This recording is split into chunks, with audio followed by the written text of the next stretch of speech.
নদীমাতৃক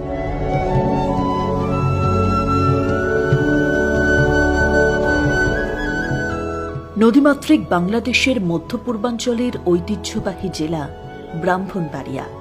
এই স্থানকে বলা হয় বাংলাদেশের সাংস্কৃতিক রাজধানী। এই ব্রাহ্মণবাড়িয়াতেই রয়েছে পদ্মের স্বর্গ। রোদ আর মেঘের লুকোচুরির সাথে সাথে বিল জুড়ে জলে ভাসে শত শত পদ্ম।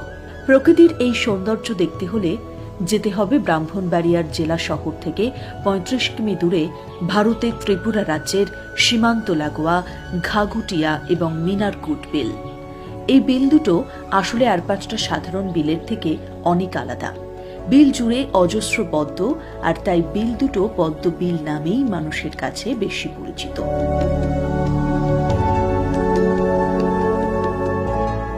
পরন্তু বিকেলে মৃদুমন্দ আবহাওয়ায় বিলের জলের ঢেউয়ের তালে তালে